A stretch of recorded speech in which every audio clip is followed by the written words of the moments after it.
ভারতবর্ষের সমস্ত রাষ্ট্রায়ত্ত যে সংস্থাগুলি রয়েছে সেই রাষ্ট্রায়ত্ত সংস্থাগুলিতে কর্মসংস্থান আজকে তলানিতে চলে যাবে।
বলছি দিদি, কেমন প্রতিক্রিয়া মিলছে? আজকে বন্ধ, সর্বাত্মক সমস্ত কিছু বন্ধ এবং ফাঁকা গাড়ি, জনগণের ট্যাক্সের টাকায় সেই ফাঁকা গাড়ি তৃণমূলের নেতারা জোর জুলুম করে পুলিশের সহযোগিতা নিয়ে চালাচ্ছে এবং আমাদের কর্মীদেরকে ধাক্কাধাক্কি করে আপনারা দেখলেন ফেলে দিয়ে তারা জোর করে ফাঁকা গাড়ি জনগণের ট্যাক্সের টাকায় সে যে গাড়ি চলে সেই টাকা ধ্বংস করে তারা গাড়ি চালাচ্ছে জোর জুলুম ভাবে।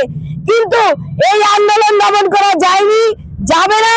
আমাদের যে 10টি দাবি আছে সেই 10টি দাবির ভিত্তিতে আমাদের এই আন্দোলন বিদ্যুতের দাম বৃদ্ধির বিরুদ্ধে, স্মার্ট মিটারের বিরুদ্ধে, 4টি শ্রমকোড বাতিলের দাবিতে, শিক্ষা অঙ্গনে যে দুর্নীতি চলছে, সর্বত্র যে দুর্নীতি চলছে তার বিরুদ্ধে এবং কেন্দ্রীয় সরকারের জনবিরোধী, রাজ্য সরকারের জনবিরোধী নীতির বিরুদ্ধে এই ধর্মঘট, এই বন্ধ সারা ভারতবর্ষ জুড়ে এই বন্ধ চলছে।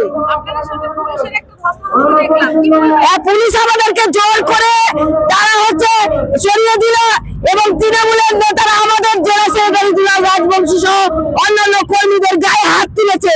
আন্দোলন যুক্তিসম্মত করুক আমরা চাই, কিন্তু তারা যুক্তির বাইরে গিয়ে তারা আন্দোলনকে দমন করার জন্য ভয় দেখাচ্ছে, কিন্তু পারবে না।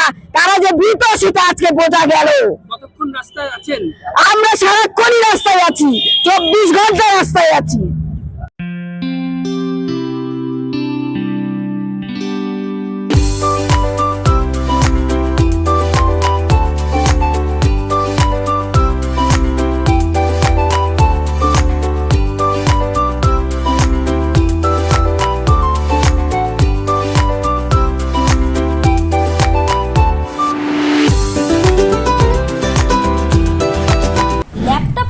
ছাত্রছাত্রীরা পেয়ে যেতে পারেন 1 কোটি টাকা পর্যন্ত স্কলারশিপ, 2 লক্ষ থেকে স্কলারশিপে টাকা পাওয়ার সুযোগ। এটা ছাড়াও 25টি গাড়ি জেতার সুযোগ রয়েছে, আছে 48টি মোটর বাইক জেতার সুযোগও। এছাড়াও থাকছে 450টি ইলেকট্রনিক প্রোডাক্ট যেমন TV, fridge, washing machine, laptop, microwave oven, mobile phone সহ অসংখ্য উপহার জেতার সুযোগ। এখানে মাত্র 21,000 টাকা থেকে শুরু করে বিভিন্ন দামের ল্যাপটপ পাওয়া যাচ্ছে। এই সুযোগ সীমিত সময়ের জন্য, তাই আর দেরি না করে আজই চলে আসুন রায়গঞ্জের নেতাজি সুভাষ রোডের হাজারিলাল পেট্রোল পাম্প লাগোয়া রিলায়েন্স ডিজিটাল শোরুমে পুরস্কার জেতার সুযোগ।